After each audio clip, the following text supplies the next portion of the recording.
Okay, there we go. Okay, welcome everyone who is going to be watching the replay. For people who are just now joining, welcome. I'm so glad that you're here. Diane, Isabel, Michelle, Roy, and Aline, Debbie, several other people that are here, Rosemary, Kate, you guys are amazing. Thank you for being here. Patty, welcome. If you will type in the chat wherever you're connecting from, I've got YouTube, TikTok, and Zoom going here. Just what your thoughts are about loneliness and whether it's a thought that you have, whether it's an experience, whether it's something that you hope to get out of today's session. Just type it in the chat and that'll let me know I'm on the right track or if I need to make any pivots there. Hi, Patty. All right, so as we get started, a few things for today. So if you are with me, if you're not with me in Zoom, it's okay. But if you want to join me, it's bravewidow.com/live, LIVE. You can get the Zoom link, and that way we can be a little more interactive. If you are here with me in Zoom, at the bottom of your screen, there is a chat button, and you can click that to chat. You can message everyone, or you can change it and just message me if you want it to be more private. You can put in emojis. You can put in reactions. You can interact in the chat. I love seeing what's going on in the chat because that helps me know if I need to slow down, if I need to speed up, if I need to kind of change how I'm presenting information. The chat really helps me know if you're engaged, if I need to pivot, what all's happening. Claire says she's lonely with the everyday things, errands, meals, etc. Yes, I can totally relate to that. So, if you have a question and you're in Zoom, at the bottom of your screen, you'll notice a couple of buttons. One is the react button. It should let you react, which is always kind of fun. Another one is the Q&A button. So if you have a question, type it in the Q&A box for me. What that does is it keeps your question from getting lost in the chat. The Q&A allows me to keep track of what questions are coming in, and it's like a checklist of ways that I can check the box and make sure all the questions get answered. So questions go in the Q&A, regular chat and reactions and emotions can go in the chat. Diane says finding a new daily routine around loneliness. Yes. Patty says weekends are tough. Yes. Isabel, 2.5 years. Um, Manway, hello from Montreal, Canada, has been a widow for 16 months. Awesome. Welcome, everybody. So today I have 90 minutes set aside, and I know not everyone will be able to hang out for the full 90 minutes. But for those of you who do, I have a special bonus that I'm only offering to people who are here live with me real time.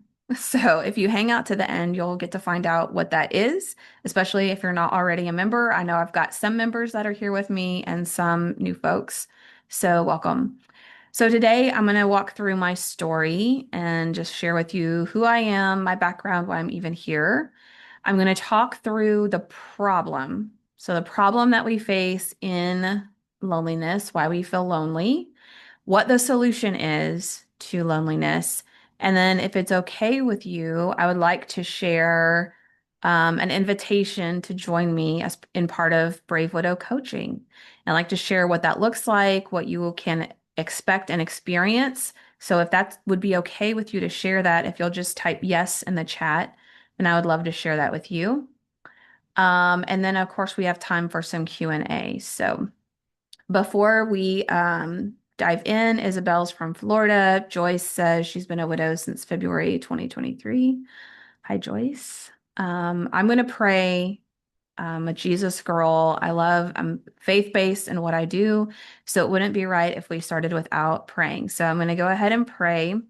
Dear Heavenly Father, thank you for allowing us to be here today, for the opportunity to speak into the lives of the people who have joined me, for being able to share my story and the story of other widows and other folks that I've been able to work with and help in their journey. We just ask for your wisdom and your guidance as people are navigating the future that you have in store for them, the decisions they have to make, the challenges they have to overcome, that you would just be able to speak into their hearts and minds and pour out your peace and love, which comes to us in a way that's even just difficult to understand. In your name we pray. Amen. Okay.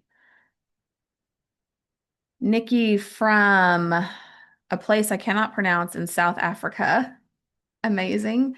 Widow from November of 2022. Nikki, welcome. Welcome, welcome. Sue is from Highland, Indiana, and became a widow in February of 2021. Sue's an OG Brave Widow. I was going to say Brave Widower, but widowers are not women. So there we go. All right. I'm going to dive in. My story. So if today I have a life that is absolutely fulfilling and I love to wake up every day.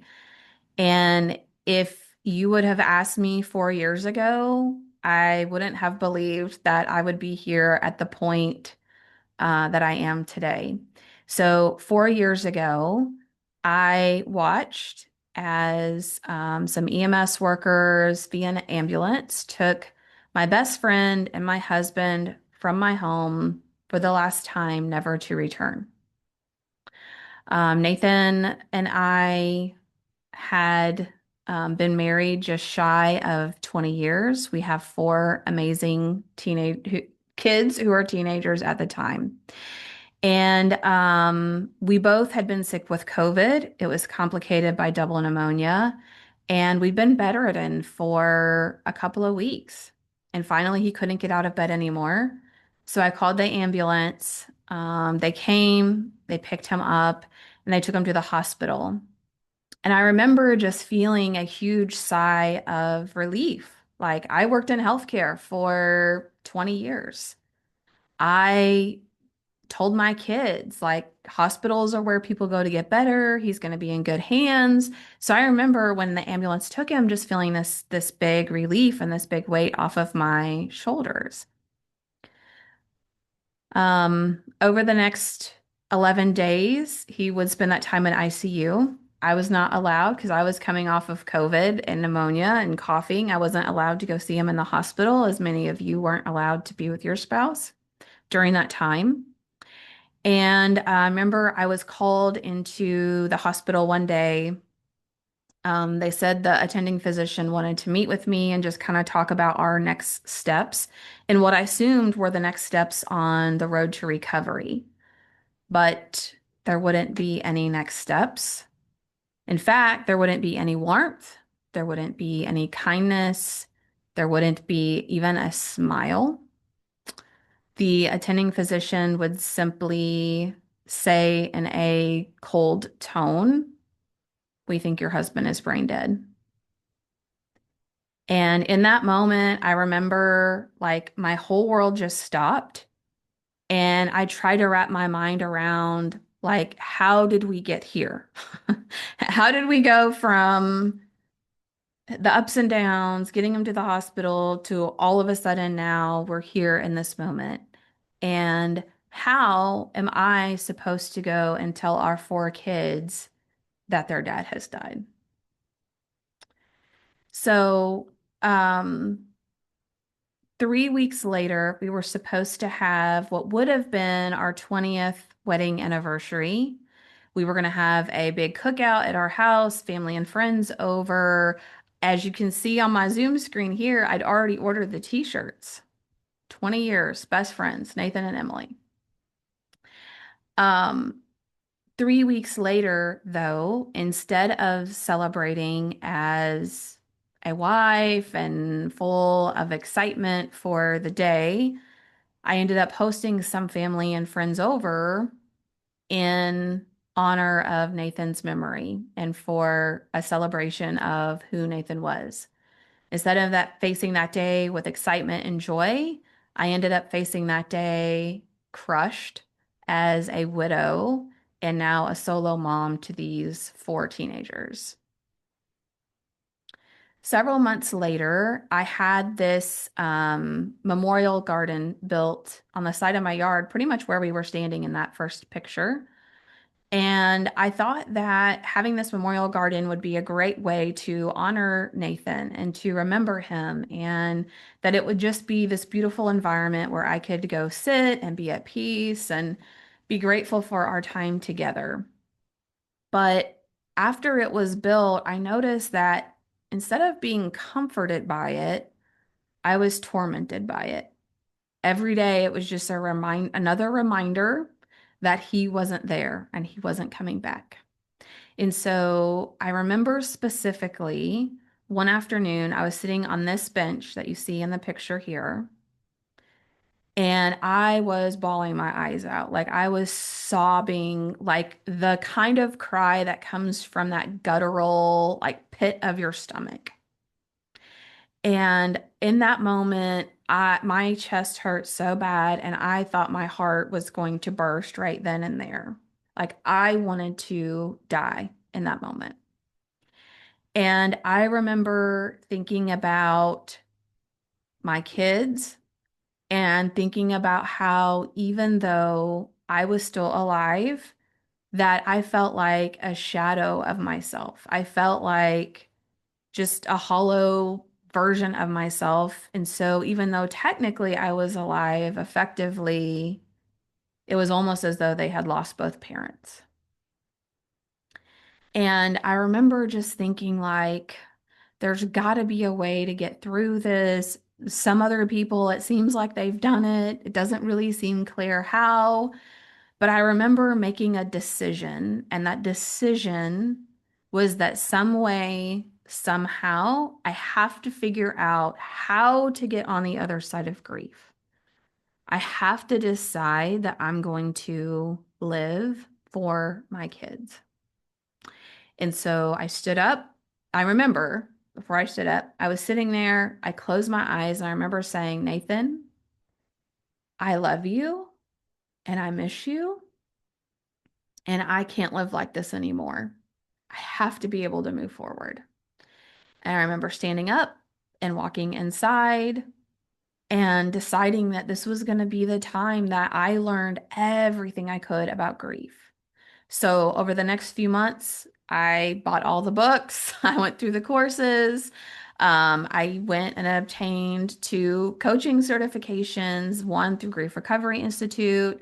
I talked to hundreds of other widows. I started Brave Widow, and I launched a podcast called The Brave Widow Show, where I would go and interview other widows and I would ask them to tell their story and I would ask them what helped them and I would ask them to share what they would tell other widows who they wanted to know that it can be better. You can enjoy life again. You can love your life again. And together we laughed, we cried, we healed together, and we as a community grew together. I'm so happy to share that now I can honestly say I do love my life. I've gone through so much healing. I've gone on new adventures. I've really done a lot of work in creating a new life for myself. What I often share with people is that our old life is in ash. We can't go back. We're never going to go back to the version of us that used to exist. But the good news is that we get to decide to build something new and something that we can still love. So I've gone to 5 new countries. I started real estate investing. I started public speaking. I launched Brave Widow as a company. I got to meet Dave Ramsey and tell him thank you for all the great work that he's done. Just so many wonderful things. I even just over a year ago remarried a most amazing man and gained a bonus son in this process. And so, um, my approach and how I serve widows and how I elevate widows comes from a background of going through the Faith-Based Coaching Academy, which is a rigorous 6-month process led by a 20-year psychotherapist. She's a psychologist. and therapist who's been in the business for 20 years. She's faith-based as well. I went through Grief Recovery Institute and some other certifications. And so, how I view Brave Widow as being different is that what we do in Brave Widow isn't just about grief recovery. It's not just about emotional healing. That is the foundation. That is where we start. But our focus is to help you build that foundation and then build a life that you can actually be excited about again, that you can actually love again. Let me just catch up on some of the comments here. Sue says, awesome community to be a part of. Patty, amazed at your composure during telling your story. Thank you. Vic, amen to you. Otherwise, the kids will see that they are not enough for you to go on. Oh, good thought. Good thought there. Okay, so are you in the right place? Is this information going to be for you? So today we're here to talk about loneliness. So if you are in the right place, if you want more connection, if you want guidance, if you want to feel seen, and if you want to stop pretending that you're okay, if you want to go from feeling lonely and isolated and unseen to feeling more connected, guided, and seen. So let's start with the problem that is creating loneliness. Isabel says yes to all four topics. Awesome, Isabel, you were in the right spot. Amazing. The problem in with loneliness, the problems that are creating loneliness. I'm going to go through each of these. So um, we have three things. And so for those of you who can't see my screen, three things I'm going to cover in the problem with loneliness. So we have isolation, we have a lack of guidance, and then we have lost confidence, confidence that was lost. Okay. So the first one here is isolation. The statistic that I read is that in the first year, widows will lose 75% of their social circle. Does that resonate with you? Type yes in the chat if you've experienced the loss of your social circle, or if you would give it a different percent, what percent would that be? Yes, yes, yes, yes, yes to all. Yes. Yes, Joyce. Okay, anecdotally, people tell me it's more like 90%, but hey, the statistic is 75%. Red Wolf says everyone. Yeah. And so, how I think about this stage of where we are in widowhood and what happens is we go through this isolation. So, why does this happen? Why do we lose our social circle? Well, I could talk about that for a whole hour, but what I will share in the amount of time that we have together today is when we experience the trauma of losing our person and we are in deep grief, we isolate, we withdraw, we pull in, like think about it like a bear going into the cave to hibernate, right? There are a lot of reasons why we do this. Primarily, it's because we're trying to function because the part of our brain, the amygdala, that is responsible for keeping us safe, that's responsible for helping us survive, has taken over. So if you guys have experienced brain fog, if you experience a problem thinking clearly, if you experience a problem making decisions, it's typically because your nervous system and your brain do not feel safe because everything you knew about reality now has shattered. Absolutely, yes. People don't know how to relate. Yes, absolutely. Okay. So then we start to wonder, why aren't they reaching out? If they cared about me, they would contact me. Well, we also know that our relationships with other people are based on friendships that maybe were through our spouse. So it wasn't even about the relationship with us, it was about the relationship with us as a couple. Or they just may not know how to interact, what to say, what not to say. They don't know if we want to be alone. But what happens is we go through this period, I call it season one of widowhood or season one of grief, where we have withdrawn, like we're isolated, we're in our cave, we're a little bear, we're hunkering down because all we can think about is functioning and getting through the day. And this might take 6 months, this might take a year, it might take even longer. Okay. So what happens is when we start to get our feet underneath us and we're coming out of season one of widowhood. We're going into season two. We're starting to like step out of the cave a little bit and we're like looking at the landscape of what has happened. It's like, well, where did everybody go? Like, I'm here and it's crickets everywhere else. Okay. So that's one of the problems that we have with loneliness is we're isolated or we have isolated. Okay. Another problem, the second problem that's driving loneliness is we have a lack of guidance. We don't know, like, what do I do now? How many of you type yes in the chat if you have felt lost? If you have wondered if what you're going through is normal? If you are like, what am I supposed to do? Am I supposed to go make friends? Like for me, I was like, is there an app? Is there an app I can go to make friends? Like I live in Arkansas. And at the time, I lived out in the country. Everybody's like, yes, yes, yes, I felt lost. Okay. I lived on a 37 wooded acre plot in Arkansas in a town of like 8,000 people. Where was I going to go to make friends? And who would want to be friends with me? Like, I don't just have a stellar friendship resume, right? I didn't have someone to tell me, is this normal? It's not normal. Nikki says, totally lost. Yeah. What is my experience? Where do I go? How do I make friends? Do people still make friends at my age? Doesn't everybody already have their friends? Like after high school, like everyone has their friends, everyone has their work friends, and then there's like me. And all the other widows that I know are like 80. And if you're 80 and you're watching this, I love you and you're amazing. And someone who's widowed at 30 is struggling to resonate with people who are widowed in their 80s or 90s. It's a very different experience.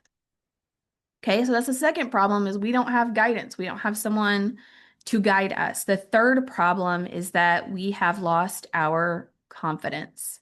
So if this resonates with you, put an emoji in the chat, put yes. But when we have lost our person, our thought partner is gone, typically. That's the person we bounce ideas off of. That's the person who helps us make decisions. That's the person who sees us, who validates us, who cares about what we do every minute of every day. Like they're the ones who have boosted us up. And now all of a sudden that's gone. And so then we start to have lots of yeses in the chat. Big time, even after 2.5 years. Yes, such a sense of loss of confidence. 2 years and still lost at 46. Yes. Okay. So we've lost our confidence, and now we start to tell ourselves all of these things. If people wanted to spend time with me, they would. Who would want to be my friend? I'm broken. I don't have anything to bring to this relationship. I don't have the bandwidth to be somebody's friend. I shouldn't have to reach out. Nobody cares about me. We start to tell ourselves all of these stories that aren't true, but they feel true in our mind and in our bodies. Just reading the comments. The same group that does stick around are looking to us to give them direction, and we don't even know what the heck is going on. Exactly. After 51 years together, a loss of identity too. Yes, that is one of the biggest things that widows face, other than loneliness, is a loss of identity. You don't even know who you are anymore. You don't know what you like, what you don't like. You're like, how am I supposed to tell other people what to do? I don't even know what I'm doing. I don't even know who I am anymore. Okay. So what is the solution to loneliness? These are the problems. What is the actual solution to loneliness? Okay. So our solution to overcoming loneliness is to create a life of intentional connection. And I know as I say that, you guys are like, what? What does that mean? Intentional connection. I don't know what that means. That sounds really great, but that you make it sound easier than it actually is. I understand now why widows move and start over. Yes, I can relate. Yes. Yeah. So identity, that can be a whole nother webinar. And maybe actually I will do that as a topic, maybe even for next month. That would be a good one to do. Patty is like, yeah, it means I gotta work. Yeah, yeah, yeah, yeah. So the thing about it is, in loneliness, right? We've withdrawn, we've noticed our family and friends have disappeared. And so we get to decide. Remember when I told you my story, how I sat on the bench and I decided that I was going to make a change? This is the point where you decide. Do you want to continue a life of loneliness or do you want to do something different? Do you want to create a life of connection? And I put intentional connection because social media isn't like full blown, full on connection. Being in the Discord chat, is nice at times. It's not necessarily intentional connection, just making small talk with people and talking about the weather. That's not full connection, but I'm going to teach you some things that you can do. So how we start to build intentional connection, and we have 3 steps, okay? So, and I'm going to walk through each one. We're going to meet people. And I know my introverts are like, oh, okay. We're going to meet people, we're going to make friends, and we're going to build relationships. So I'm going to walk through each of these and I'm going to share with you. I'm a hardcore introvert. Okay. I hate small talk. Hated it. Hated it. Like, can I say I hated small talk? If you hate small talk, just put yes in the chat. Okay. I don't care about the weather. I don't care about what the sports team did last night. I don't really know what to say. It's like everybody's like, "Oh, what did you do last night?" Da, da, da, da. I did this. And I'm like, "Tell me your deepest and darkest fear." Like that's what I want to talk about. I don't want to talk about the little things. I was also a homebody. So I realized very quickly that most of my social circle were friends at work. I traveled full time for work, so most of my friends lived out of state. And also, when you're friends with people at work, there's still kind of a separation there. Or that most of our friend group, definitely most of our friend group, if not most of our family group, went through Nathan. Like Nathan was a social butterfly. He was the hilarious comedic person. And if we got invited somewhere, it was always like, oh, yeah, Emily, we want you to come, but make sure you bring Nathan. He's the life of the party, right? So, okay, if I can do it, you can do it. All right. All right. So, we're going to meet people, we're going to make friends, and we're going to build relationships. Because here's the thing, this was the precursor title. No one is coming to save you. No one's showing up at your door. Like I literally sat in my house out in the country, rural Arkansas, and was like, maybe I'll just magically get friends. Like maybe someone will show up and knock on my door and be like, I'm here. It's your new bestie. And then I would think, well, wouldn't that be a little creepy? First of all, I wouldn't answer the door. I would go hide in the other room and wait till they left. Okay. It's just not realistic. That's what we think sometimes. So, how do we meet people and find other people that we can connect with? Well, we're going to have to get out of our house. That's one thing. Okay.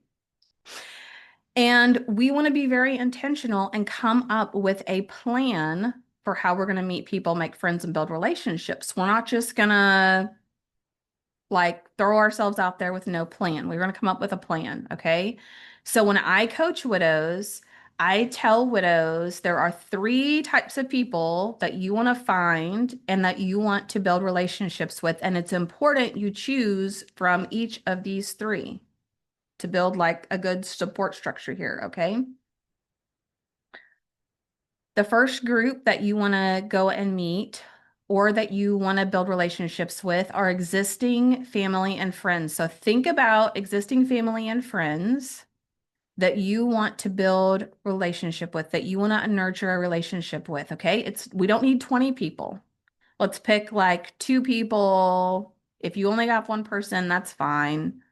Maybe it's family and friends, maybe they disappeared, but you're like, okay, let's give this another shot because relationships take work, they take effort, right? So we want to look from existing family and friends, and we want to choose maybe one or two or three people from there that we want to rebuild relationships with. The second group that you want to build a relationship with are other widows and other grievers. Okay. And the reason that you want to choose from this group is because your existing family and friends most likely don't understand. They're not on your journey. They don't know what you've gone through. They don't know the right things to say. Like, how many times have they told you something like, oh, he's in a better place, or oh, she wouldn't want you to be sad, or like all the platitudes that just irritate you. Okay. So you want to form relationships with other widows and other grievers because they're on a similar journey and they understand not your exact situation, but they understand what it means to be widowed. They understand what it means to have lost someone who's very close to you, how it changes you at your core, how no one else gets it. Like they're on the same journey. Okay. Joyce is like, yeah, I hear that all the time. I just recently made a new friend at my gym. She works at the front desk. Awesome, Rosanna, that's amazing. Okay. So, but it's important that you find people who are on your same journey. And I reiterate same journey because you will find widows and you will find grievers who are not on the journey to rebuilding. They're on the river of misery journey. Have you guys ever met someone who's on the journey to the river of misery? These are people that are like, it never gets better. You never get over it. Everyone's abandoned me. It's been 10 years. I still feel this way. It's not going to get any better. Like, yes, yes, we have. Nikki says, I have many friends who I can visit, but I just can't get myself to go out. Okay. Put a pin in that one, Nikki. Let's come back to it. Okay. So you want people who are on your same journey, but your journey is not the river of misery. You know how I know? Because you're here. And if you're here, it's because you're like, I don't want to always be here. I don't want to always be lonely. I want to know how to get over loneliness. I know how to feel connected. Patty says, other widows you meet will only know you as you. They will not be looking for you to go back to normal. Absolutely. Yes. Yes. And so as we look at number three, okay, so we have existing family and friends, we have other widows or grievers who are on your journey, and then we have new connections of people who share your values or your interests. So this might be people at church, it might be people at the pickleball group, it might be people at the pottery class. In my case, I'm going to share my story. It was a real estate investing group, is one of the groups that I rooted myself into. Okay. But you want to form connections with people who are not from your past, people who share your values and or your interests. And as Patty so beautifully said, these people will not be comparing you to the past. They're not waiting for you to go back to normal. They're not talking about you and your person like, oh, bringing that up. The only version of you that they know is the version that exists today.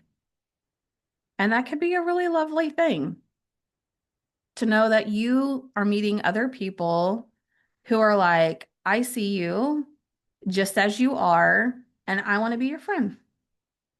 I want to get to know you. Like, what an amazing feeling, right? Existing friends and family can be really difficult because they're waiting for you to go back to normal. And we all know we're not going back to who we were. It's not possible. Okay, so that's the first part of the solution is you got to meet people. Okay, introverts, it's okay. You can get out and meet people. Okay, the second thing is as you're meeting these people, you have to make friends. You have to connect with other people. Oh gosh, Nikki is like, I can't even get myself to go out. Okay, well, that's the first step. First step. And Nikki, we may have to lean into this second point here that says we're going to feel fearful. We're going to feel overwhelmed. We're going to feel anxious. We're going to feel self-conscious, and we're going to do it anyway.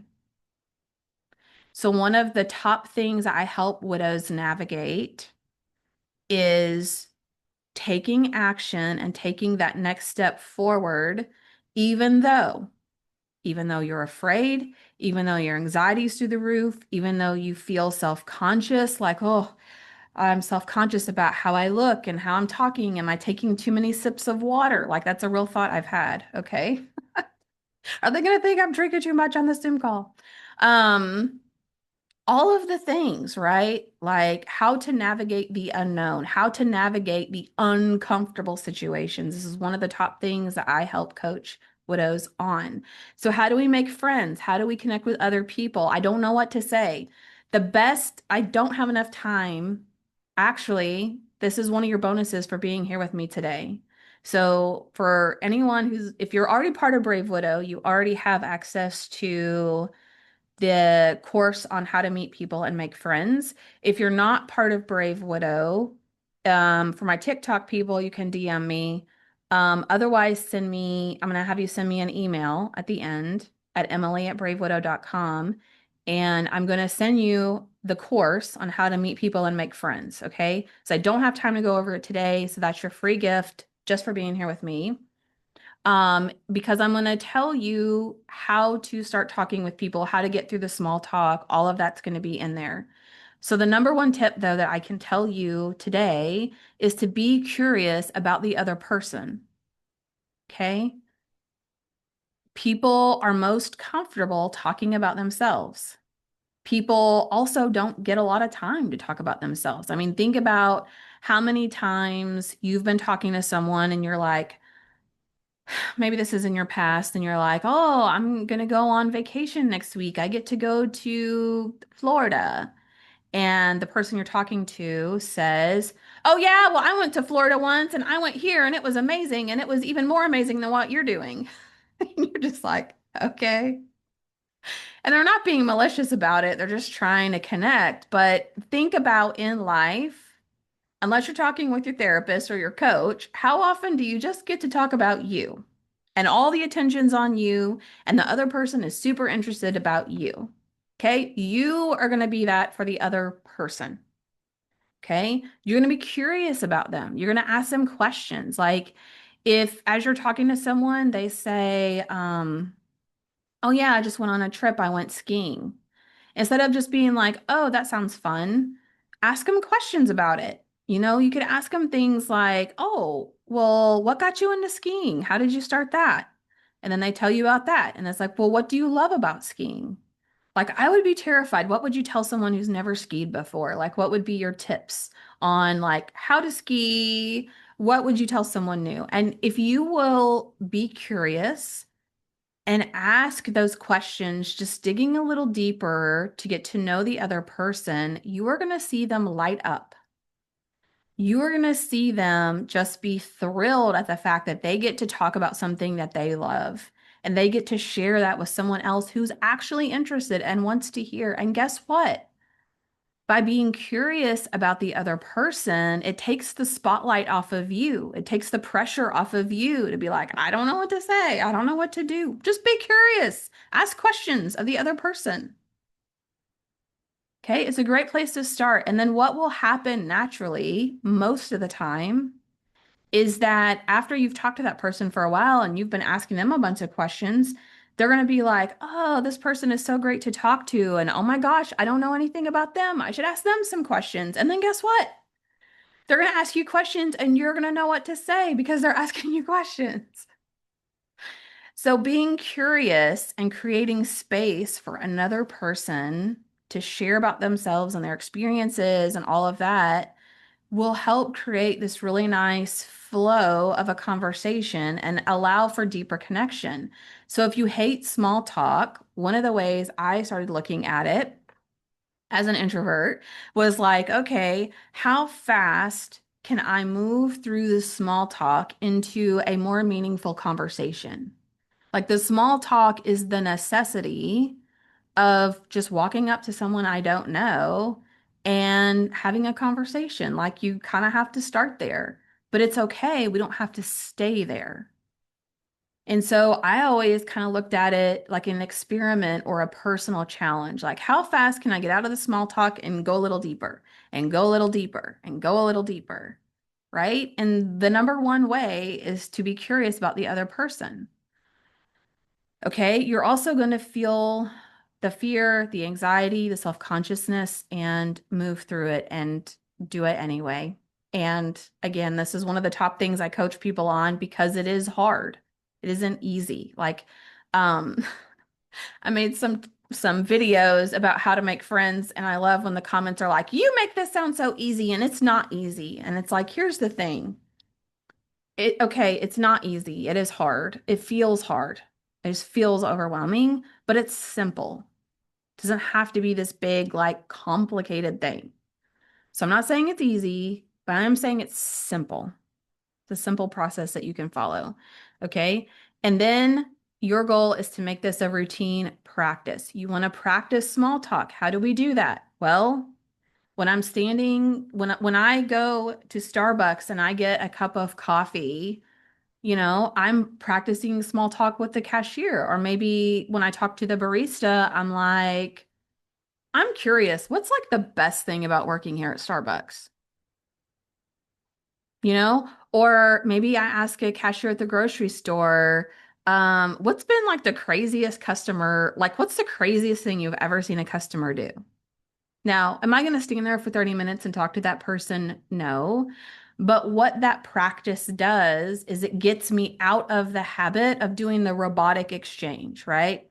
Hi, how are you? Good, how are you? Oh, your total is $45. Okay, thank you. Have a great day. You have a good day too. Like it gets you out of that and it gets you into observing the other person and being willing to ask something that makes their day. I was a cashier. And if someone would ask me a question other than, hi, how are you? They would comment on something like, oh, I love your shirt, or I love your hair, or where did you get those shoes? Whatever it was, I always like, I just came alive. And so having those little interactions is a great way of practice. You're getting your reps in, you're getting your repetitions in for your routine of connecting with other people. So the solution, we're meeting people, we're making friends, and lastly, we're going to build relationships. I'm just going to catch up on the comments here. Sue says, I'm also an introvert and felt scared a lot, but meeting new people has changed my life in so many positive ways.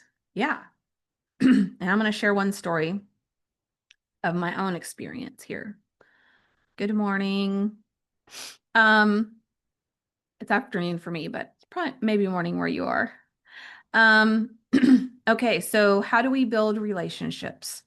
Well, sometimes we fall into this subconscious belief or thought that relationships are easy or just they're like a given, right? Like, oh, we're friends and it should just be easy. Why should I have to reach out? Why should I have to plan anything?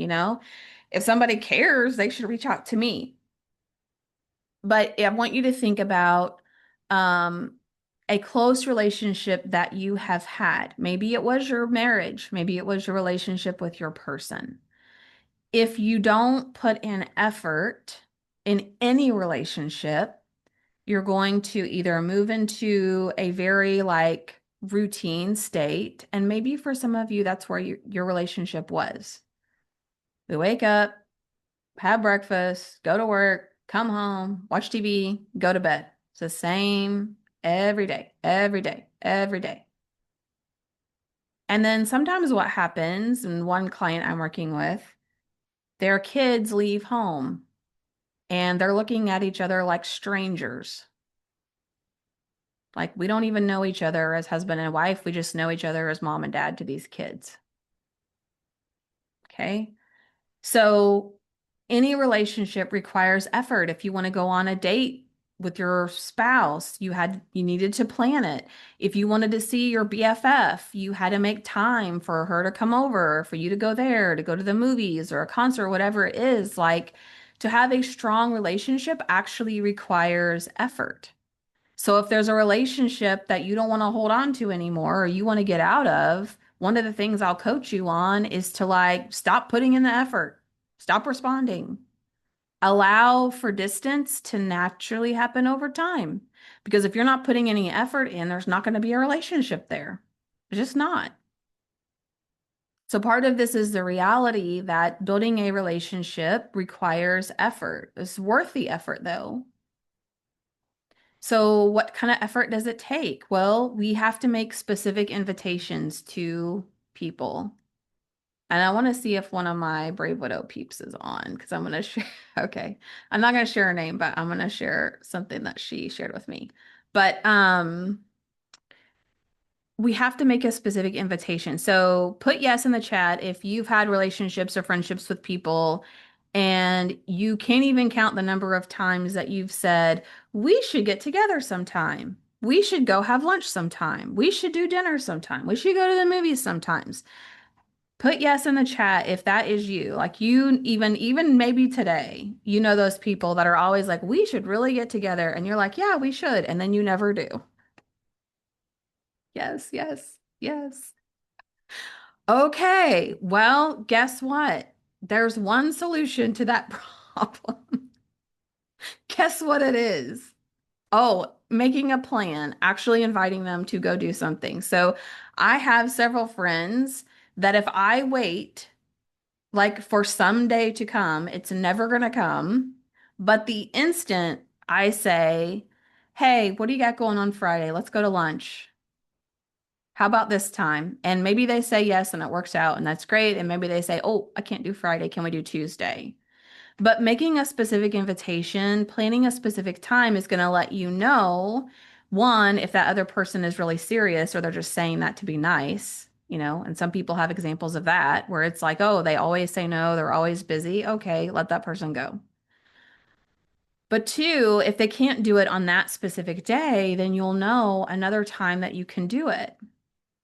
And when you're out together, like you're having lunch together, instead of leaving that experience going, oh, yeah, we should get together again. Oh, yeah, totally. Pull up your calendars. Say, hey, how about next month? Or, hey, I noticed that this new movie's coming out. We should go see that together. Like, make specific invitations. Patty on TikTok says, my world was my husband. I was married 45 years. I'm 69 and I have no friends. Oh, Patty, my heart goes out to you. And this is perfect. This is perfect for you. What we're doing today and what I'm going to be sharing with you today. Okay. So if you have no friends or you don't have strong relationships, you get to decide if that's what you want. And if that's what you want, you have to make changes. You have to take action and do something different, or you're just going to have more of what you have, which is not having those relationships. Okay. You could also decide to help someone else. Maybe they have a project that's going on. Maybe they need a closet that they need to have organized and clean. Maybe whatever it is, like the things that we never want to ask people to do because we're embarrassed, we're shy, um, we think we should be able to do it all. Like be the person that's like, hey, I would love to come and help you with that. Yeah, it's easy to make friends get a hobby. Well, Grace, we just talked about easy versus simple. I would say it's simple. It's not always easy, but by having a hobby, by joining those hobby groups is a great way to meet other people. Yes. Sue says, I did that with a fellow brave widow named Daisy, Debbie. When I was traveling through her area, we had a great conversation over breakfast in person and got to know each other a lot better. Yes. And Debbie says, I have a friend who will not leave until we get the next meetup until it's on the calendar. Amazing. Amazing. Debbie. Yes. Um, I also had Debbie, I don't think you're going to mind if I share this, but I remember when Debbie and I were talking about, she's one of my clients. Debbie is awesome. She was telling me about meeting people and making friends and making that a priority. And she's like, this one person at this one event just kept talking to me and kept talking to me and kept talking to me. And I found myself feeling annoyed. And finally, I was like, you know what? Maybe this person actually just wants to be my friend. And so I invited her to lunch. I'm like, yes, yay. Like sometimes we have that thought of like, why is this person talking to me? No, why would they want to be my friend? And then it's like, oh wait, maybe they actually would like to be my friend. Maybe I will invite them to lunch. And guess what? The worst they'll say is like, no, okay, they're not meant to be your friend. Move on to the next person. All right. I want to share a brief story with you about how this has come about. Like, how have I come up with this? How have I seen this work in my life? And when my late husband Nathan died in July of 2021. So that first 6 months for me, especially, was just about surviving and getting my feet underneath me. And I remember just feeling so overwhelmingly isolated and alone. And I remember my reality of realizing one day that most of my friends that I worked in healthcare as a senior vice president for teams that upwards of 4,000 people in over 100 hospitals across the United States.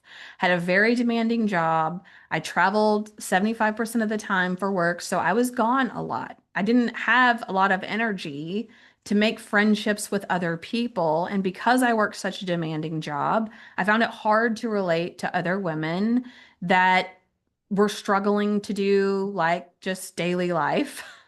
And who just didn't have my same challenges, didn't have the same things in common. Like it was just a struggle. And so I remember it was probably early 2022 where I was realizing like I'm not friends with anyone here, like hardly.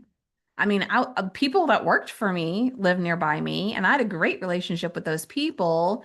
But again, when someone reports to you, you're friends at like a little bit of a distance, right? I can't just tell that person everything. So I remember thinking, like, wow, I've not done a good job of making friendships either outside of Nathan and I or outside of work.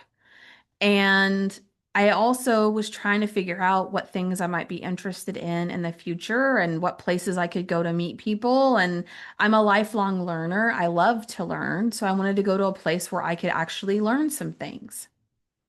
And um, I remember I was searching online. So you can go to like meetup.com. You can look on Facebook. There's a tab for events. You can see local events that are happening in your area. And I saw one that was for a real estate investor group. And I'd always been interested in real estate investing. I didn't know really anything about it. Like the last time I had researched it was on those old school forums. I don't know if you guys remember, like when the internet was full of forums. And so, like Reddit, basically. And you would just go read other people's posts and what they said and what advice they gave. And like I like got caught up in that rabbit hole like 10 years earlier, but I hadn't done anything with it. And so I was like, oh, well, it says the first meeting is free, so I'm going to go try. And I was so anxious and so self-conscious that I'm thinking like, okay, how do I show up at this meeting like an investor? And I had a work pickup truck. So I was like, I'm gonna drive my truck, right? Like investor driving a pickup truck like that. That seems pretty legit. So I wore like my cowboy boots and my jeans, but also a nice top because I was keeping it classy.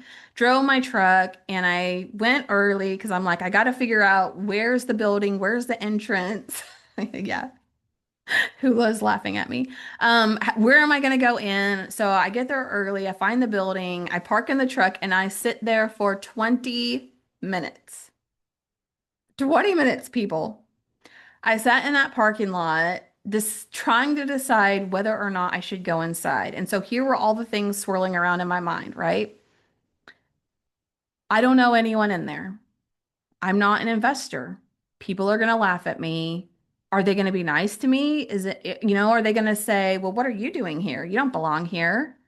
Um, are they going to be like friendly? Is there any other women? Because there are a lot of men in real estate investing. I don't really know a lot of women. One of the thoughts I had that cracks me up was I don't even know where the bathrooms are. Like that was a legitimate, when I was in that thought spiral, that was a legitimate thought I had was like, how can I go in there? I don't even know where the bathrooms are. What if I gotta go to the bathroom? Like people aren't going to tell me where the bathrooms are. I don't have anyone to sit by. I don't know what to say. I'm going to be the newbie. Like, this is just weird. I almost turned around and went home. Like, my car was already on because it's blazing hot. This is like May of 2022. It's blazing hot outside. So the air conditioner's running for 20 minutes. And I'm like, on the steering wheel column shifter, like, oh, do I go? Do I stay? Do I go? Do I stay? And finally, I was like, if I don't go inside, it's always going to be, well, what if? What if that could have worked out for me, right? Nikki is laughing as well. This is great. So I walk inside because I'm like, the meeting is going to be over in like 2 hours, so I can at least say I tried, right?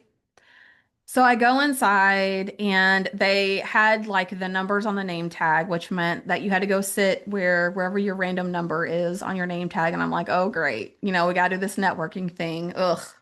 Like I could just feel it like, ugh. But ooh, sorry, I have to re-verify that I'm still on my live stream on TikTok or it's not gonna let me go. Okay, there we go. We're good now. I'm not a bot. Okay.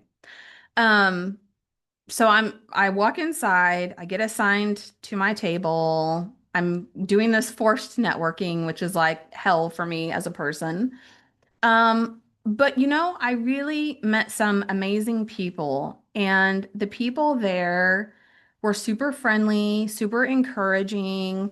And who wants to go to an event like that and be like, yeah, I'm widowed, I'm thinking about being an investor, but I don't know what I'm doing, really. I don't even know what I want to do. And that's what people would ask. Well, what do you want to do? Do you want to do single houses? You want to do duplexes? You want to do Airbnb? You want to do hard money lending? I'm like, I don't like half of what you're saying. I don't even know what that means. Okay. Um, but I met some really nice people and people that were happy to share their failures.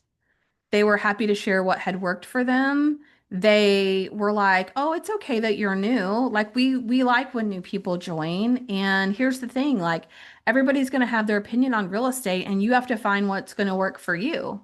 I was like, "Oh, okay." I met some amazing friends there and some mentors that I still use to this day. And so I'm just briefly going to share with you through my experience what I did.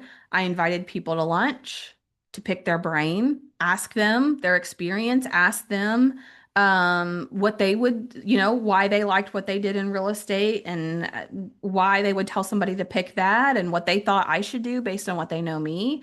Not because I was going to follow everything they said, but I wanted to hear all the opinions, right? So I could make my own opinion. But through these conversations, I started to really build relationships with people. I went to my first meeting in May of 2022. What you're seeing here on my Zoom screen is the first house that I bought. A little tiny white house, right up from the main square in the town that I live, right next to my kids' school. It needed to be gutted. Every wall, every cabinet, every door, all the way down to the floor joists and the wall studs. So I bought that property in September. So I'd gone to that meeting for 4 months in a row. And then in November, so 6 months after my first meeting, I would buy some duplexes. And even though I know nothing about construction and remodels and buying investment properties and all of those things, my confidence came from knowing that I had people I could call on, that I had people who knew, oh yeah, that's a good quote for plumbing. Yep, that sounds right. Or, oh, that quote sounds really high. You need to call somebody else. Because I had started to build these relationships and I had started to meet people and build up this network of people and make connections with people, I had people I could call. So my confidence wasn't that I had all the answers. But my confidence was I know people. I've built up my social circle. If I need a recommendation for a roofer, I have it. If I need someone to help me troubleshoot a leaky faucet, I know who to call. And so when you're building relationships, it's not just about overcoming loneliness, but it's also about rebuilding your confidence and navigating life. Like, who are people that you know that are skilled in different areas that then now all of a sudden you can call? Or people when they meet me, they're like, "Oh, Emily's the widow coach." So now every widow I meet, I'm sending her way because I know that she can help them, right? Like they like knowing someone that they can refer people to. Like it makes us feel good, right? And so if I had not walked into that meeting that day, if I had not talked to people, if I had not asked them questions, if I had not given it a shot, if I had not allowed people to get to know who I am, I wouldn't have accomplished any of those things. And even more amazing, just in April, the real estate investment group voted me in as vice president of the group to help grow the group locally. So it was an amazing, like full circle experience where I joined in May of 22. In May of 23, they actually asked me to speak to their whole group on how to overcome mindset challenges. Right? So part of my story is like, guys, a year ago, I was sitting in the parking lot, not sure if I could walk in this door. And then my second year now voted in as vice president. Like, that's amazing. So think about how much can change for you when you decide. You decide to do something different. You decide to navigate the unknown. You decide that it's worth taking a shot. Think of how much can change for you too. Building up your board of advisors. Yes, that's a concept I teach.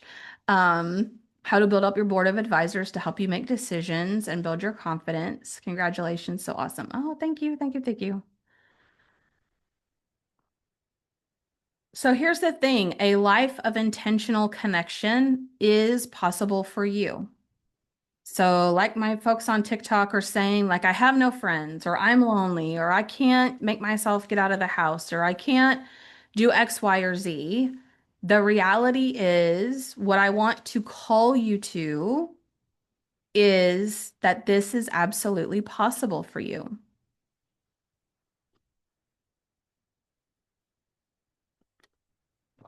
Calloway says, sounds like you started out with more confidence than most widows do.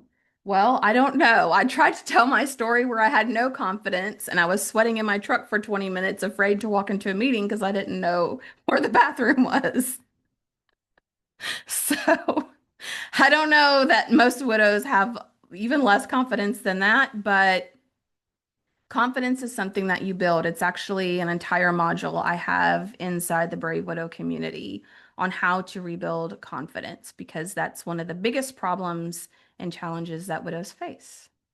So, yeah, so I want to invite you, and if you're not on my Zoom, you're not seeing this, but essentially inside the Brave Widow membership community, we're starting a 30-day challenge on Wednesday, and it's called the 30-day Make a Friend Challenge. And I want to invite you to join me in that. So if you're not part of Brave Widow, if you're not one of my clients, I'm actually going to gift you 30 days free in the membership community. You're going to get, if you've signed up through the link, then I have your email and I will send you a 30-day pass to everything free inside a Brave Widow community. Okay. So what that means is that you could join and do this whole 30-day challenge with me. So Calloway says, that's what I'm struggling with confidence. Well, then join me. Send me a DM. Tell me you want the link for the free 30-day pass. No credit card required. Okay. You just put your name, your email, and you're in. Wednesday, we start the 30-day challenge. We're going to have weekly check-ins to see where everybody's at with making new friends. And so the workshop, you are so welcome. The workshop that's happening on Wednesday is very action-oriented. So when people ask me the difference between therapy and coaching, there's a few differences, but one is that coaching is very action-oriented.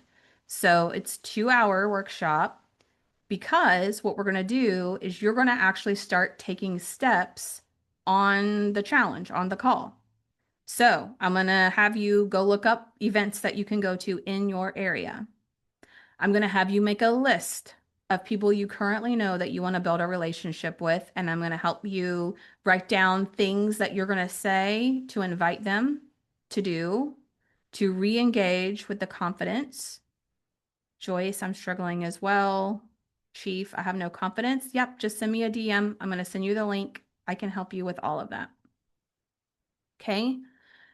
And for the next 30 days, my goal is that you at least have one person that you're like, I've made a new friend, or I've strengthened a relationship with someone that I already knew. Like it's on the books. We went to lunch, or we went and did this thing, we did it together, and we're going to continue to build this relationship.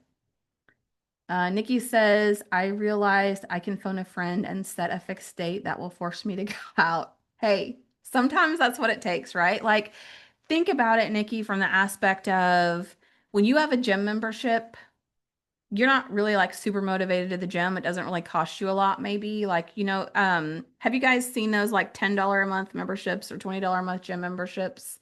Has anybody ever tried that, by the way? Yeah, I have a gym membership. Ask me how often I go to the gym. Okay. But when you pay for a personal trainer or you have a workout buddy who's going to be waiting on you to be there, then how often do you go? Well, a lot more often because someone else is waiting on you or because you've invested more, you feel more invested, right? Okay. So, for those of you who don't know, who are new to Brave Widow, you're not part of Brave Widow. I have some of my peeps here, which is awesome, and I'm so glad that they're here. But for those of you who are interested in coaching, you want to work on your confidence, you want to work on rebuilding connection and making friends with other people, and you are ready to decide to build up your life, then I would love for you to consider me to be your coach. And where we start in all of that is through a call. It's called a consult call, which sounds very official, but it's really where we would spend an hour together. I have a set of questions that I would ask you, and I would take you through to learn more about where you are, learn what your challenges are, and help create a plan specifically for you. So, help illustrate for you how I'm going to take you from point A to point Z of where you want to be within typically a 6 month time period. Okay. We have routine one-on-one coaching sessions. You have the ability to message me, voice message, text message. You have access to everything in Brave Widow. And there's no pressure on a consult call. So if you just want to have a call to understand what I would say your next step should be and what I would recommend for you, and you want to take that plan and you want to go implement it, or you want to go work with someone else to do that, you can. Okay, the consult call is a way that I give back and a way of helping show you what coaching could be like and what is possible for you. Because a lot of people aren't even sure whether or not loving their life again is possible or getting to a better place is possible. So that's what the consult call does. Kelly, welcome. Kelly is from St. Genevieve, Missouri. Widowed September of 2024. Kelly, you're coming up on a year. Welcome. I'm from Arkansas. So not too far from Missouri, actually. I hope that's right. MO, Missouri, I think. I love going up to Missouri. It's pretty up there. So I want to invite you to schedule a consult call with me. And if you schedule your call today, you don't have to have the call today, but if you go out and put the call on the calendar today and end up signing up for coaching, then I have a few bonuses that I'm going to offer, that I'm going to give you. So one of them is doing a guided release and reset session. I've never offered these bonuses, so I'm curious to see what the interest is. But doing a release and reset session, so think of it as like a guided meditation session where we'll pull your body into a space of intentional safety. We're going to help release some of whether it's fear or grief or lack of confidence or whatever that is. I'm going to guide you through a process of releasing some of that. also doing a future design mapping session for you. So, really taking the time to map out what you want for your future, even if it feels like I have no idea what I want. I don't even know what that could look like. I don't even know if that's possible. And then I have a special like VIP box that I will hand pack and ship to you.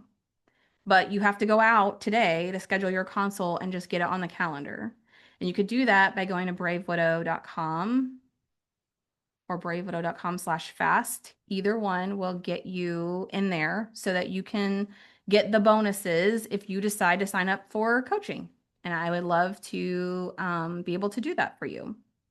So, who is coaching for? I'm going to walk you through some of the people that I'm able to help the most. Um,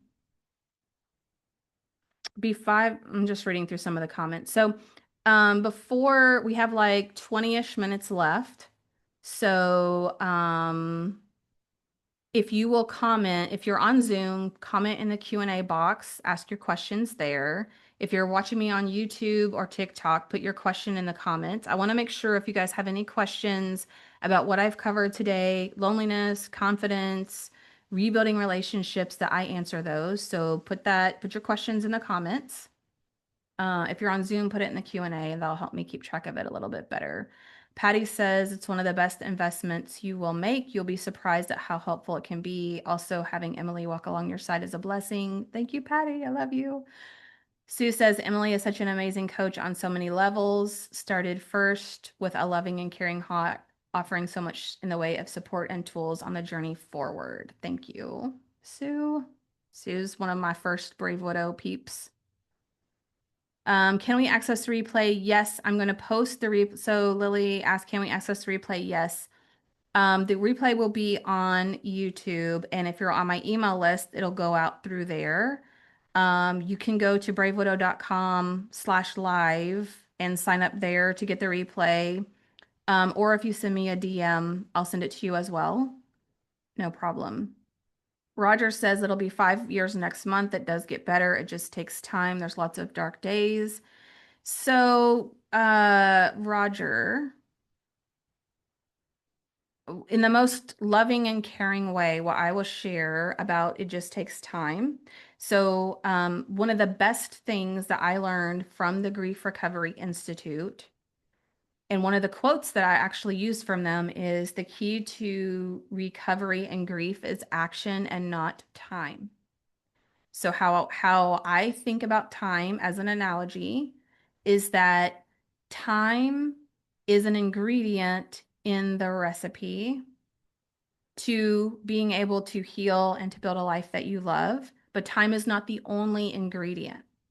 And one of my favorite examples of this, she's on the podcast. You can go and watch her whole episode. Her name is Sobia. And what she shared was for 3 years, she just went through the motions and she just waited on time to just magically make things better. And for 3 years, she powered through. She waited for time. She told her kids, like, kids, we just got to give it time and mom's going to feel better. And then COVID happened. And then she found herself at home with her kids for many more hours of the day than normal, than what we typically did before we had the lockdowns and the quarantines and all that. And what she realized in the conversations with her kids was that they watched her power through. They were proud of her for keeping going to work, keeping things going, but they felt very disconnected from her. And as she started to really think about it, she realized 3 years after her husband died, she actually felt worse. She's like, I don't feel any better. Time isn't helping me. And she decided to actively process and heal her grief.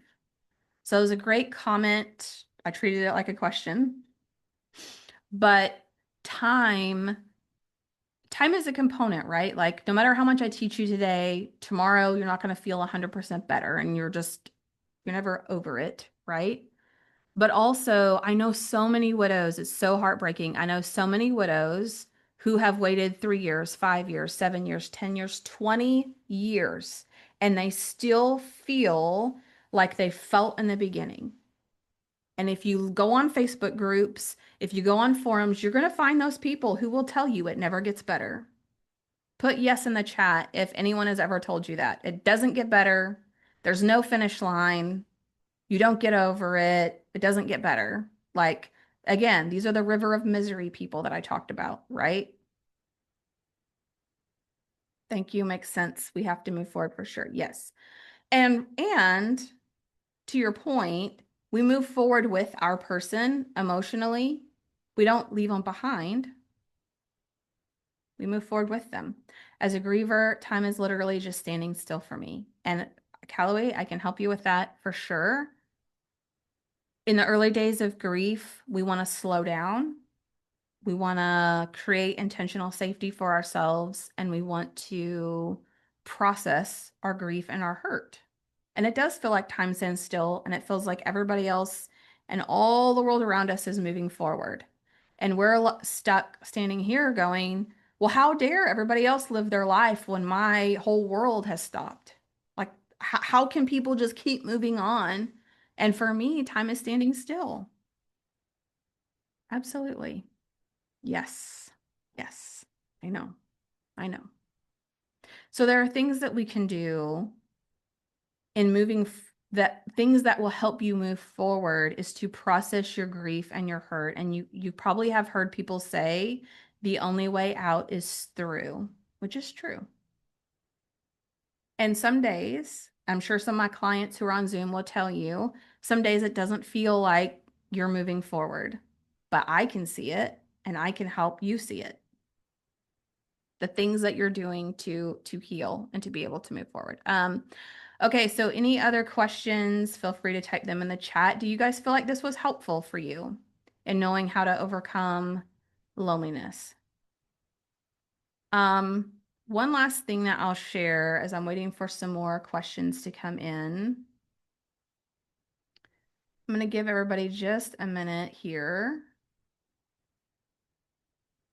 to get their questions in.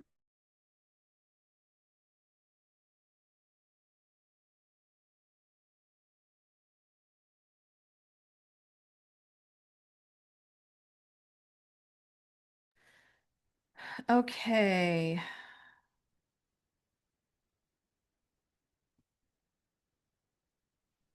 Thank you. Thank you. Thank you. Okay, Sue says, I've not regretted any step I've taken as a widow, even when I was terrified and even when I failed or made mistakes. As I took those steps, I've learned and grown and found new possibilities that help me to discover more and more of my identity. Yes, Sue's amazing. Everyone, all my peeps are amazing and have done really amazing things. Joe says, knowing there's so many others going through the same is helpful. It is. It's very validating. It's very normalizing. Debbie says, Emily has been my lifeline to not hide in a corner. Awesome. And Debbie, you've done an amazing job with just taking action when you feel afraid, when you feel over anxious or like going through those uncomfortable emotions. Patty says, Emily will validate your growth and help you see that you are moving forward. It will blow your mind. Oh, you guys are awesome. Chief asks, how can you move forward from a toxic marriage? She passed away 3 years ago. So, Chief, I actually, I have clients who were in a very toxic marriage or relationship, and they feel not, how do I want to say this? They don't resonate with other widows, right? Because other widows are like, oh, I miss my husband. He was perfect. He was amazing. He was this, he was that. And they're sitting in the corner going, well, yes, I miss that person, or yes, I've had feelings of sadness, and life is a lot calmer now. Life is simpler now. I'm not being treated so negatively as I was in the past. And that can create a lot of, some people call it complicated grief or complex grief. At the end of the day, grief is grief. but it can bring up feelings of guilt, of regret, of a weird sense of like being relieved, but feeling bad for being able to say that you're relieved and being able to say that life is better or easier now. So I do have clients that are in that situation. And I have an amazing tool that we use through grief recovery to help um, find a sense of completeness with the hurt and the pain, guilt, regret, yearning, all of those things. It's really helpful for that. Great question, though. When will grief brain go away? Well, I wish I had time to really dig into this more, Vicky, but grief brain is happening. If I were to boil it down in the simplest answer, it's because your brain and your body do not feel safe. So, and I'll ask everyone, do you feel like you're living in fight or flight? Do you feel like your nerves are on fire? Do you have grief brain? Is it hard to struggle? What is happening is in those cases, our part of our brain that keeps us alive. Like if you walked outside and there was a tiger and it was chasing you down the street, your instinct would kick in. You might freeze, you might run away, you might try to punch the tiger in the mouth. We all have different ways that we might react. Okay. Everybody's a little bit different. But whatever is keying up, like you've heard, oh, a mom's kid was trapped under their car. And so she like picked up the car. She was able to like physically lift the car, which is like impossible, right? Because that adrenaline is kicked in, that cortisol is kicked in. Like our brain is producing chemicals in our body to create certain things and to allow for those to happen. So what happens, and I'm seeing some yeses in the chat. So what happens is that when you have experienced trauma, like losing your person is one of the most stressful and traumatic things a person can experience. Your brain has this like underlying message that I'm not safe. It's the same thing that would happen if you're being chased by a crazy person with a knife down the street, a tiger. If someone is breaking into your house, that same feeling, okay, in your body, in your mind is happening. And what we have to set up some things to create a feeling of safety, okay? And there are a few ways that we can do that. One is when we're in deep grief, when we feel all keyed up, when we feel unsafe, we want to think of it as like we're trying to reprogram our brain that we are safe and reprogram our body that we're safe. Because what can happen is over our body is not made to live in this fight or flight state for long periods of time. So what will happen and what we even learn in Grief Recovery Institute is that you can almost correlate major losses with accidents, illnesses, injuries, or other ailments in the body. Because when you're living in fight or flight, when you're living in dysregulation for long periods of time, your body is pumping out chemicals like adrenaline and like cortisol. It's not meant to do long term. It's meant to do it short term to keep you safe. Okay. So the tiger's chasing you down the street. Your body is meant to like sprint to safety. It's not meant to run for months. So at some point, your body will stop producing those chemicals and or your body gets addicted to feeling those, which I know I'm going down a rabbit hole, so I'm going to pull it back. Okay. The short answer is you get into a state where living that is normal and it feels unsafe to not live that way anymore because your body just gets used to those chemicals and used to those reactions. So what we want to do to get out of that is we actually want to do less. We want to lower our expectations for ourselves. We want to do less. We want to rest because grief is exhausting. Have you guys ever noticed that? One of my clients that's on this call, she's like, man, I'm doing a lot of mental work and I'm physically exhausted. And it's like, yeah, that's how it works. Vicky says, yes, yeah. So when we're in those modes to get out of it, we want to rest. We want to bring our body to intentional safety because what we're trying to reprogram our brain and our heart for is we are safe. I'm safe. I'm safe. I'm safe.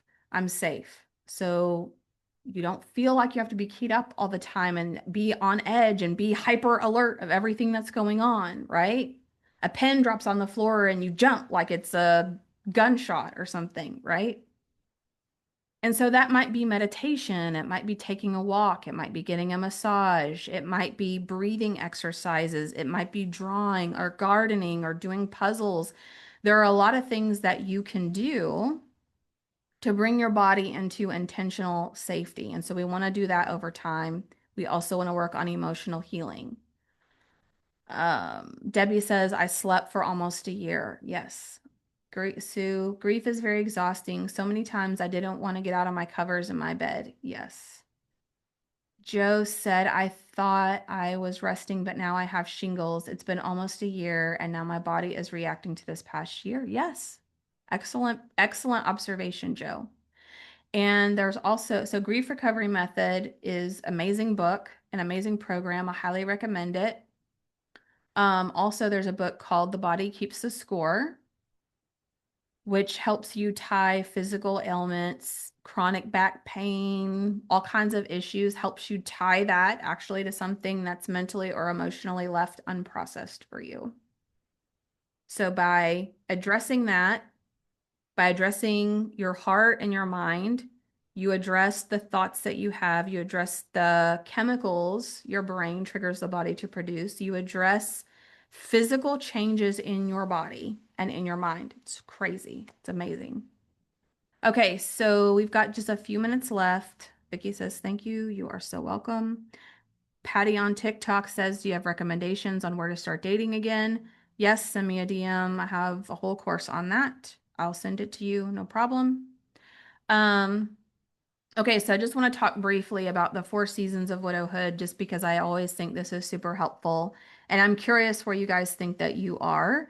And I'll even tell you where most people are when they find me. Patty, I signed up for the consult. Amazing. I look forward to talking to you.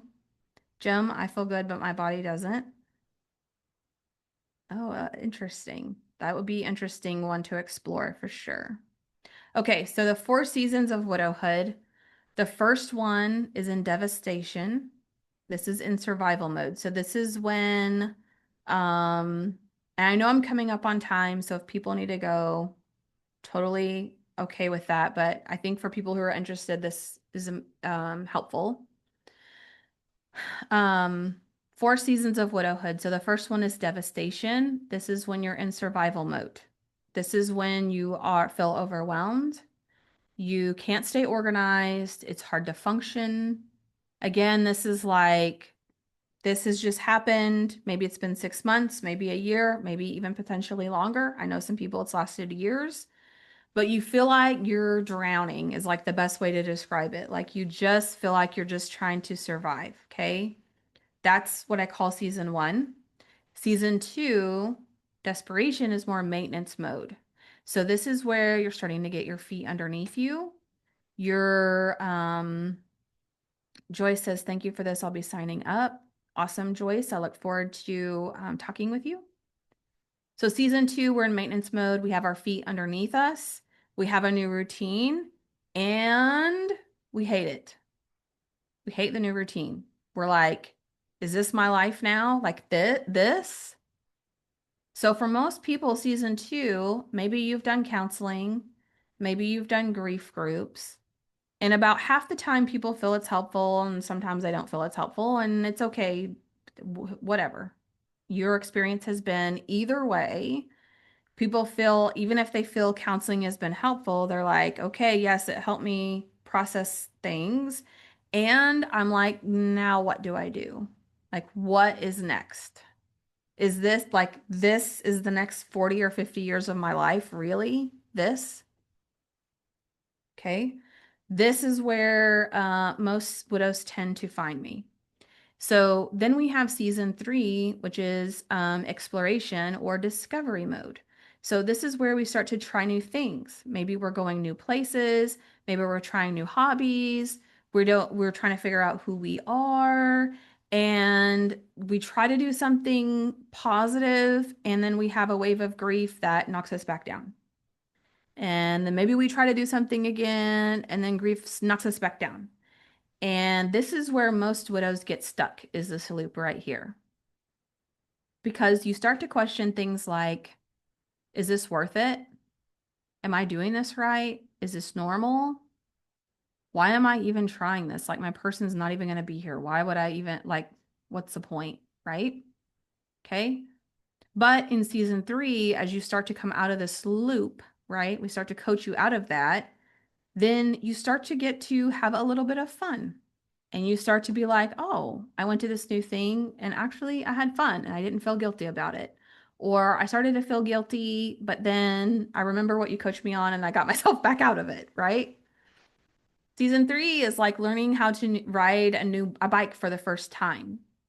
And you're on the bike and it's like really wobbly and you're like, oh, I'm gonna try this, and the bike falls over. And I'm like, okay, that hurt. You really scraped your knee on that one. Like that really hurt. And I sit with you and then I say, get back on the bike. We're gonna do it again. Okay. So season three is about learning how to live in this new life and how to build a new life that you're actually going to enjoy, how to get clear on what you want for the future, how to know what's even possible for your future. And then season four, I call creation or manifestation mode, which is you know what you want for your future, you're actively working towards it, and you are in a season of thriving. Like you know what you want, you're going after it. And this is the moment where you're like pedaling the bike and you're like, I'm doing it, I'm doing it, I've got this. Like, yes, this is it. Like, this is the moment I was so afraid would never even be possible for me in the past. Okay, I know we're at time. Are there any other questions? For the first, Chief says, for the first year and a half, my survival mode was to get on my Harley and ride every day. It kind of cut off there. I think it said to ride every day. Yeah. And it's okay to have things that give you a break from grief, right? Like give your brain a little bit of a rest. And that's okay. All right. So if you are interested in learning more about coaching and learning more about how to build a life you love and learning more about loneliness, if you're not on my email list, so you're on YouTube or TikTok. TikTok can send me a DM. YouTube, I think you'll just have to go on my email list or shoot me an email. And I will send you the course on how to make friends and meet people, and a free 30-day pass to the Brave Widow membership community. If you would like to schedule a consult, remember I have the bonuses today that are going to expire today. So if you think you might want to do coaching, just get your consult on the books. You can schedule it a few weeks out. Doesn't need to be this week or next week. I'll be out anyway, most of the week. Um, but get the consult on the books, and that way I'll honor some of those bonuses because my goal as a coach is to get you to take action and to make decisions. And when we swirl in indecision, we don't take action, we don't do things. So try to give you some juicy bonuses to get you to do a consult. Patty, my email, if you already signed up for the consult, you will be good to go. I'll get the links to you. My email is Emily, EMILY, at bravewidow.com. You can also go to bravewidow.com. There's a contact me form, or there's a link to schedule your consult. So thank you guys for joining me today. It was a bit of a longer session, but I thought the extra time was needed to go through some of the content here. And I appreciate you joining me. I will be sending out links to the replay and links to other information for those of you who are interested. And I will see you next time.